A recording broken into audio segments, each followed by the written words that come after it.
Now कुछ और important बातें हैं ALP के लिए, यानी एल्कलाइन फास्फेटेज के लिए।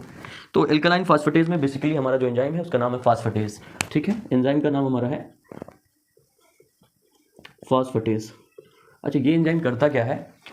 इस एंजाइम की काबिलियत ये है कि with the help of water के हेल्प से ये फास्फोरिक एसिड को, एक मिनट यहाँ लिख देते हैं, फास्फोरिक एसिड को, ठीक है, फास्फोरिक एसिड के मोनोएस्टर्स को फास्फेट आयन, ठीक है, आयन प्लस अल्कोहल में कन्वर्ट करता है, ठीक है। तो प्रिंसिपल में भी हमें यही देखने को मिलेगा और यही इस एंजाइम की खासियत है ALP की, जिसे आप फास्फेटेज एंजाइम कहते हो। ये with the help of water की सहायता से फास्फोरिक एसिड को कन्वर्ट करता है फास्फेट आयन और अल्कोहल में, ठीक है। यहाँ तक क्लियर है आप लोग को? दूसरी चीज़, इस एंजाइम के कुछ आइसो एंजाइम ह्यूमंस में पाए जाते हैं। आइसो एंजाइम्स कुछ टाइप्स के पाए जाते हैं। तो मेन जो टाइप्स है इसके मैं बता रहा हूँ आपको। ALPI एक ये आइसो एंजाइम है। ALPI जो हमारा है, अभी आगे बताएंगे आपको कहाँ पाया जाता है। तो पहले देख लो आइसो एंजाइम कितने होते हैं फास्फेटेज एंजाइम के, यानी ALP के। तो पहला है ALPI, दूसरा है ALPL और तीसरा है ALPP और फोर्थ है हमारा GCAP, ठीक है। तो अब देख लो ये कहाँ आइसो एंजाइम मेनली पाए जाते हैं। ALP यानी एल्कलाइन फास्फेटेज आई एंजाइम, ये हमें मेनली इंटेस्टाइनल टिश्यूज़ में मिलते हैं, इंटेस्टाइनल टिश्यूज़ में मिलते हैं, ठीक। ALPL, L stand for lever, ऐसे याद कर लो। तो ये मेनली हमें कहाँ मिलेगा? ALPL मेनली लीवर में मिल जाएगा, बोन में मिलेगा, ठीक है। हाँ, इसी तरह किडनी में भी मिल जाएगा ALPL। फिर थर्ड है हमारा ALPP, P stand for placenta. तो मेनली ये प्लेसेंटा में आपको ज़्यादा दिखाई देगा, ठीक है। ये एंजाइम ज़्यादा पाया जाएगा प्लेसेंटा में। GCAP हमारा प्रेजेंट होता है, ये भी ALP का ही आइसो एंजाइम है जिसका नाम है GCAP। ये प्रेजेंट होता है जर्म सेल में, during the development of embryo. Germ cell में GCAP जो कि आइसो एंजाइम है ALP का प्रेजेंट होता है। तो ये तो कुछ बात थी हमारे ALP एल्कलाइन फास्फेटेज की, जो मैंने आपको बताई कि एंजाइम क्या है, ठीक है, ये क्या कर सकता है, इसके आइसो एंजाइम कितने होते हैं। तो एस्टिमेशन ऑफ ALP की जब हम बात करेंगे तो सबसे पहला जो चीज़ है कि हम किस मेथड पे लगा रहे हैं। हमें तो पता है कि हम कॉलोरीमेट्री यानी मैनुअल कर रहे हैं, मैनुअल में भी बहुत सारे मेथड्स हैं। तो मैं जो मेथड बता रहा हूँ वो आपके सिलेबस का है, DMLT स्पेशली और BMLT वालों सुन लो। आपका जो मेथड है ALP को एस्टिमेट करने का, उसका नाम है king Armstrong method. King Armstrong method के द्वारा भी आप ALP का एस्टिमेशन कर सकते हो। अच्छा, अब इसमें सैंपल क्या यूज करेंगे आप? So we use serum as well as plasma. Serum भी हम यूज कर सकते हैं और प्लाज्मा भी यूज कर सकते हैं। ये हमारी खासियत है किंग आर्मस्ट्रांग मेथड की। प्रिंसिपल की अगर हम बात करें तो मैंने यहां राइट कर दिया है, आपको एग्जाम में राइट करना होगा, पर समझाने के लिए मैं इतने में आपको समझा दूंगा कि ये प्रिंसिपल लिखा क्या है। सबसे पहले हम रीड कर लेते हैं। किंग आर्मस्ट्रांग कहता है कि ALP को अगर एस्टिमेट करना है आपको सैंपल में, तो मेरे प्रिंसिपल पे आपको काम करना पड़ेगा। प्रिंसिपल क्या इन्होंने बताया कि ALP यानी alkaline phosphatase in alkaline medium, alkaline यानी क्षारीय माध्यम में जिसका pH कितना हो, 10 हो, हाइड्रोलाइसिस करता है। हाइड्रोलाइसिस मतलब क्या होता है? हाइड्रो मतलब वाटर, लाइसिस मतलब तोड़ता है लाइसिस का मतलब होता है तोड़ता है। तो ये एंजाइम हाइड्रोलाइसिस करता है, वाटर को तोड़ देता है। किसमें से? डाइसोडियम फेनिल फास्फेट से। डाइसोडियम फेनिल फास्फेट को हाइड्रोलाइज करता है ALP एंजाइम, ताकि ये डाइसोडियम फेनिल फास्फेट बन सके फिनॉल। स्टार्टिंग में मैंने आपको फास्फेट का बताया था। फास्फेट हमारा क्या कर रहा था? वाटर की सहायता से फास्फोरिक एसिड को फास्फेट आयन और अल्कोहल में बदल रहा था। तो यहां भी तो ये सेम चीज कर रहा है। ALP एंजाइम है, एल्कलाइन मीडियम है, हाइड्रोलाइसिस कर रहा है, यानी वाटर का सहारा ले रहा है। डाइसोडियम फेनिल फास्फेट रखा हुआ है, इसको हाइड्रोलाइज कर दे रहा है वाटर की सहायता से और बना रहा है अल्कोहल यानी फिनॉल, ठीक है। क्या बना रहा है? अल्कोहल यानी फिनॉल। अब यही फिनॉल उस सॉल्यूशन में, so then this phenol reacts with 4 amino antipyrine. 4 amino antipyrine के साथ रिएक्ट करेगा, किसके प्रेजेंस में? Potassium ferrocyanide. पोटेशियम फेरोसाइनाइड एक ऑक्सीडाइजिंग प्रॉपर्टी रखता है। तो फिनॉल क्या कर रहा है? 4 अमीनो एंटीपायरीन के साथ रिएक्शन दे रहा है, किसके प्रेजेंस में? पोटेशियम फेरोसाइनाइड, जो कि एक ऑक्सीडाइजिंग एजेंट है। इसके प्रेजेंस में जब फिनॉल 4 अमीनो एंटीपायरीन से रिएक्शन करेगा तो क्या होगा कि रेड कलर सॉल्यूशन में बनाएगा, यानी सॉल्यूशन का कलर रेड हो जाएगा। Intensity of colour proportional to activity of ALP present in sample, यानी कलर जो रेड कलर बना रहा है उसकी इंटेंसिटी प्रोपोर्शनल होगी, बराबर होगी ALP एंजाइम के एक्टिविटी के, यानी हमारे सैंपल में जितना ALP होगा एक्टिविटी उसकी जितनी ज्यादा होगी, जितने संख्या में होगा उतना ही ज्यादा हमारा सॉल्यूशन डार्क रेड कलर में दिखाई देगा। अब इसे शॉर्ट फॉर्म में हम कैसे समझे सर? ये लो एक ALP एंजाइम, एक सेकेंड, हमारे पास रिएजेंट क्या है? डाइसोडियम फेनिल फॉस्फेट है, ठीक है। यहां पे क्या करेगा? डाइसोडियम फेनिल फॉस्फेट को ALP आया, हाइड्रोलाइसिस किया, ठीक है, हाइड्रोलाइसिस किया कौन से मीडियम में? pH 10 कर दो, यानी बफर यूज कर दो सॉल्यूशन में। टेस्ट ट्यूब में बफर हम यूज करते हैं, कैसा बफर? जिसका pH 10 हो, यानी डाइसोडियम फेनिल फॉस्फेट हमारे टेस्ट ट्यूब में है, सैंपल में ALP है, या ALP हमने रख दिया सैंपल में से टेस्ट ट्यूब में।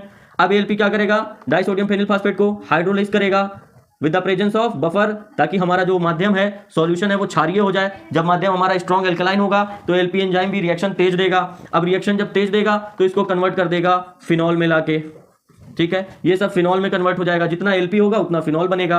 अब जो फिनॉल हमारा है उसी सॉल्यूशन में टेस्ट ट्यूब में प्रोसीजर में आगे आप देखोगे हम एक रिएजेंट का यूज करेंगे जिसका नाम है 4-अमीनो एंटीपायरीन, ठीक है, एंटीपायरीन, इसका यूज करेंगे। फिनॉल की खासियत यह है कि ये 4-अमीनो एंटीपायरीन के साथ रिएक्शन करता है, लेकिन वहां पे एक शर्त होती है, ये बोलता है हेल्प लगेगी, हमें पोटेशियम फेरोसाइनाइड की हेल्प चाहिए। किसकी? पोटेशियम फेरोसाइनाइड की। पोटेशियम फेरोसाइनाइड वहां पे खड़ा हो जाएगा, फिनॉल 4-अमीनो एंटीपायरीन के साथ फिर रिएक्शन करेगा और रिएक्शन करके क्या करेगा? रेड कलर बनाएगा, ठीक है, रेड कलर बनाएगा। अब जितना ही ज्यादा रेड कलर होगा यानी उतना ही ज्यादा फिनॉल बन रहा है, और अगर फिनॉल ज्यादा बन रहा है यानी ALP सैंपल में ज्यादा मौजूद है। बस यही इसकी एस्टिमेशन है। फिर हम कैलोरीमीटर की ओर जाएंगे और उसमें OD हम निकाल लेंगे कि कितनी ऑप्टिकल डेंसिटी है कलर का, ठीक है। तो चलो आगे चलते हैं। अभी भी नहीं समझ में आया, वीडियो रोक लो, 1-2 मिनट पीछे कर लो, फिर से देखोगे, सुनोगे, समझ में आ जाएगा। सो डियर ऑल, अब मैं आपको बताने जा रहा हूं procedure of estimation of ALP by King Armstrong method. So King Armstrong method के द्वारा कैसे आप लगाते हो, उसका प्रोसीजर क्या है, तो आइए चलिए जानते हैं। सबसे पहले आपको एक टेबल बना लेना है। इस तरह से टेबल बनाने के बाद आपको सबसे पहले कॉलम में रिएजेंट लिखना है। रिएजेंट ये वो चीज है जो आपको हेल्प करेगी आपको टेस्ट लगाने में, इसकी आवश्यकता पड़ेगी, इसी के सहारे आप टेस्ट लगाएंगे, इसे रिएजेंट कहते हैं। तो प्रोसीजर में हमने 4 कॉलम बनाए हैं, एक रिएजेंट के, एक ब्लैंक के, एक स्टैंडर्ड के, एक टेस्ट के। बेसिकली ये टेस्ट ट्यूब है दोस्तों। एक हम लोग ब्लैंक का लेंगे टेस्ट ट्यूब, ठीक है, एक टेस्ट ट्यूब लेंगे T1 T2, test tube number 2 जिसमें स्टैंडर्ड होगा, टेस्ट ट्यूब नंबर 3 जिसमें टेस्ट का हम लोग सैंपल लगाएंगे। तो बेसिकली सबसे पहले हमें रिएजेंट की आवश्यकता होगी। क्या क्या रिएजेंट है मैं आपको बताऊंगा आगे। उसके बाद हमने 3 टेस्ट ट्यूब लिया, T1 T2 T3। T1 को हमने ब्लैंक माना और B लिख दिया। दूसरा हमारा स्टैंडर्ड होगा test tube. Standard test tube में हम लोग जो सॉल्यूशन यूज करेंगे उसका हमें मात्रा यानी एग्जैक्ट वैल्यू पता होगा, इसीलिए हम लोग स्टैंडर्ड लगाते हैं, ताकि हम देख सकें जो हमारा एग्जैक्ट वैल्यू हमें पता है वो मशीन ठीक से दे रहा है या नहीं दे रहा है। उसके लिए हम लोग स्टैंडर्ड का यूज करेंगे। ब्लैंक कुछ लोग कह लेते हैं क्यों यूज होता है? ब्लैंक का यूज इसीलिए होता है क्योंकि हमें तो पता है इसमें कुछ भी नहीं है, ट्रांसपेरेंट है। तो ट्रांसपेरेंट है तो इसका एब्जॉर्बेंस भी 0 होगा, और अगर 0 नहीं होता है यानी हमारे मशीन में कोई त्रुटि है, कोई खराबी है, कोई कमी है, तो उसको भी देखने के लिए हम लोग ब्लैंक का यूज कर लेते हैं। टेस्ट वाले टेस्ट ट्यूब में T3 जिसे हमने बोला है, इसमें हमारा सैंपल होता है पेशेंट का, जिसका हमें ALP का डिटरमाइन करना है कि कितनी मात्रा में ALP मौजूद है। तो उसे T3 हम लोग टेस्ट ट्यूब नंबर 3 में रख देंगे। सबसे पहले प्रोसीजर में रिएजेंट का जो यूज होगा उसे हम लोग कहते हैं बफर्ड सॉल्यूशन, जिसका pH होगा 10। बफर्ड सॉल्यूशन जिसका pH होगा 10, यानी कैसा मीडियम कर देगा? एल्कलाइन। अब इस बफर्ड सॉल्यूशन को कहां कहां प्लेस करोगे? T1 T2 और T3 यानी ब्लैक, स्टैंडर्ड और टेस्ट, तीनों में ही 0.5 ml आप प्लेस कर दोगे टेस्ट ट्यूब में। सेकंड चीज जो हम लोग लेंगे उसे कहते हैं distilled water. Distilled water reagent में नहीं आता है तो इसे काउंट मत करना। रिएजेंट हमारा बेसिकली बफर सॉल्यूशन था, डिस्टिल्ड वाटर नहीं है। डिस्टिल्ड वाटर भी हम लोग ऐड करेंगे तीनों ही टेस्ट ट्यूब में, 1.5 ml, 1.5 ml, 1.5 ml। अब ये दोनों मिलाने के बाद टेस्ट ट्यूब में मिक्स कर लेंगे बफर सॉल्यूशन और डिस्टिल्ड वाटर को अच्छे से। 1.5 ml है, 0.5 ml है, यानी 2 ml का हमारे पास टेस्ट ट्यूब में सॉल्यूशन आ गया। तीनों ही अच्छे से मिक्स कर लो, इंक्यूबेट कर दो इस टेस्ट ट्यूब को 37 डिग्री सेल्सियस पे 15 मिनट के लिए। 15 मिनट बाद हम निकाल के लाओ टेस्ट ट्यूब। सीरम यानी आपके पास जो पेशेंट का सैंपल है जिसका आपको एस्टिमेशन करना है ALP कितनी मात्रा में है, आप उसका सीरम या फिर प्लाज्मा भी आप ले सकते हो। यहाँ बेसिकली मैंने सीरम लिख दिया है। तो आप सीरम लोगे और किस में रखोगे? ब्लैंक में या स्टैंडर्ड में? तो आप बोलोगे टेस्ट में रखेंगे सर, क्योंकि इसी में तो हमें पेशेंट का डिटर्मिनेशन करना है, तो यही तो टेस्ट ट्यूब है T3। तो आप सीरम लोगे और 50 माइक्रोलीटर T3 यानी टेस्ट वाले टेस्ट ट्यूब में आप लोग प्लेस कर दोगे। आफ्टर दैट फोर्थ हमारा स्टेप प्रोसीजर का आता है फिनॉल स्टैंडर्ड।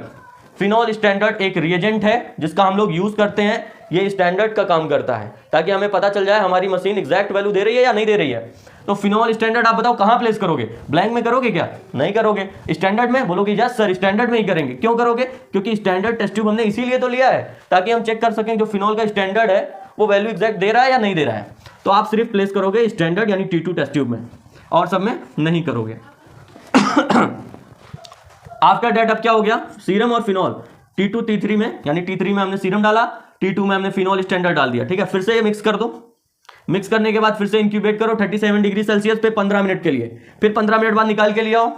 निकाल को लेके आने के बाद टेस्ट ट्यूब में T1 T2 और T3 में एक लास्ट रिएजेंट हमारा है 4 amino antipyrine, 4 amino antipyrine plus potassium ferrocyanide का सॉल्यूशन 1 ml आप तीनों ही टेस्ट ट्यूब में प्लेस कर देंगे। प्लेस करने के बाद मिक्स करिए। मिक्स करके जो भी एब्जॉर्बेंस है 520 नैनोमीटर पे फिल्टर सेट करिए कैलोरीमीटर का, और आप लोग रीडिंग ले लीजिए। ठीक है, इजी है, समझ में आया? किसी को कोई दिक्कत है? फिर से सुन लो। प्रोसीजर में रिएजेंट होगा, 4 रिएजेंट का बेसिकली आप यूज करोगे। Buffer solution, phenol standard, 4 amino antipyrine और पोटेशियम फेरोसाइनाइड। बफर सॉल्यूशन तीनों में ही 0.5 ml, डिस्टिल वाटर तीनों में ही 1.5 ml। मिक्स कर दो, इंक्यूबेट कर दो 15 मिनट के लिए। निकालो, सीरम ऐड करो टेस्ट ट्यूब T3 में जिसमें हमने टेस्ट लगाना है कितना? 50 माइक्रोलीटर। फिर फिनॉल का स्टैंडर्ड जो है उसको लो 50 माइक्रोलीटर स्टैंडर्ड वाले टेस्ट ट्यूब में यानी T2 में 50 माइक्रोलीटर ऐड कर दो। ऐड करने के बाद फिर क्या करो? मिक्स कर दो। मिक्स करने के बाद इंक्यूबेट करो फिर 37 डिग्री पे 15 मिनट के लिए। आफ्टर दैट लास्ट में 4 अमीनो एंटीपायरीन, पोटेशियम फेरोसाइनाइड तीनों में 1 ml डालो, मिक्स करो और रीडिंग ले लो फिल्टर को 520 नैनोमीटर पे सेट करके। तो ये तो हो गया हमारा प्रोसीजर साथियों। आई होप आपको अब क्लियर हो गया होगा।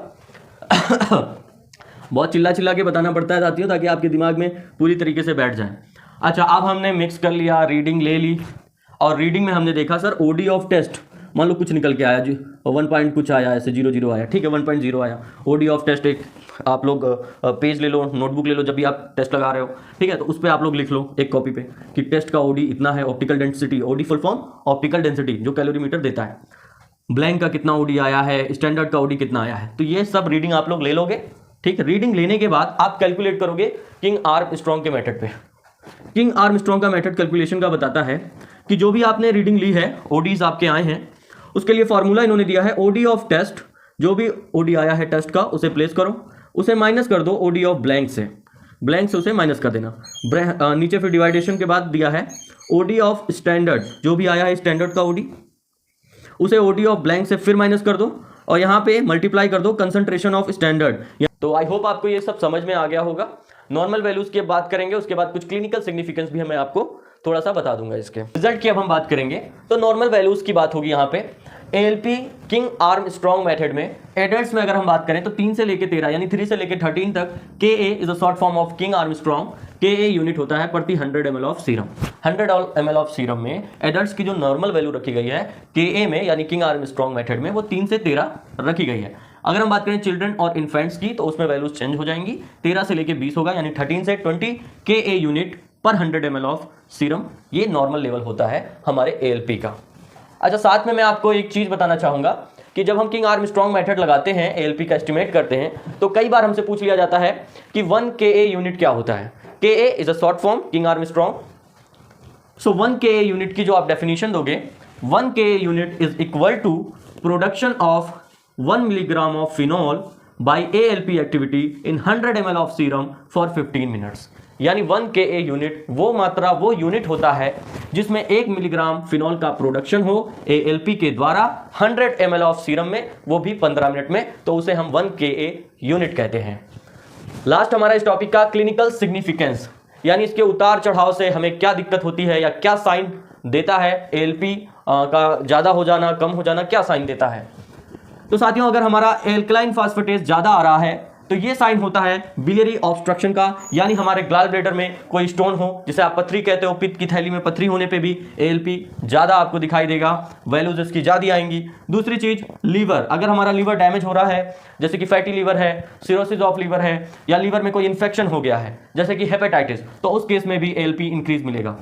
अनुमान देखा जाता है दोस्तों कि प्रेगनेंसी में नॉर्मल बात है, अगर प्रेग्नेंट कोई महिला है और 3 मंथ से ज़्यादा हो गए हैं तो नॉर्मली उनमें ALP हाई आपको मिलता है। ये फिजियोलॉजिकल कॉज है, ये पैथोलॉजिकल नहीं है। लास्ट हमारा क्लिनिकल सिग्निफिकेंस इंक्रीज का है ऑस्टियोमलेशिया, यानी बोन संबंधित भी जो दिक्कतें होती हैं उसमें भी ALP हमें हाई यानी इंक्रीज मिलता है। डिक्रीज होने पे क्या कंडीशन आएंगी? अगर एल्कलाइन फास्फेटेस हमारा नॉर्मल वैल्यू से नीचे आ जाता है तो फिर क्या कंडीशन और क्या साइन आएंगी? तो पहला, एनीमिया के केस में ALP डाउन हो जाएगा। हाइपोथायराइडिज्म यानी हमारे जो थायराइड हार्मोन है वो जब कम हो जाएंगे उस केस में भी ALP का प्रोडक्शन कम होता है। विल्सन डिजीज में भी हमारी जो ALP है वो आपको कम मिलती है नॉर्मल वैल्यू से। तो और दूसरी चीज दोस्तों, IU पर लीटर, ये भी एक मात्रा है जिसमें हम ALP को देखते हैं। जनरली आजकल के रिपोर्ट में हमें आयु प्रति लीटर में ही मिलता है, तो आयु प्रति लीटर में इसकी नॉर्मल वैल्यू 80 से 290 है, ये भी आपको याद रखना चाहिए। आई होप मेरे द्वारा ये वीडियो आपको बताया गया है, आपको समझ में आया होगा। फिर भी अगर कोई दिक्कत है, कोई परेशानी है, कमेंट करो। नहीं समझ में आ रहा है फिर से समझाएंगे आपको। जहां पे दिक्कत हो रही है वहां मुझे कमेंट करके बताइए, मैं पूरा कोशिश करूंगा आप तक डिलीवर करने की और इन्फॉर्मेशन पहुंचाने की। धन्यवाद, आप सभी का धन्यवाद।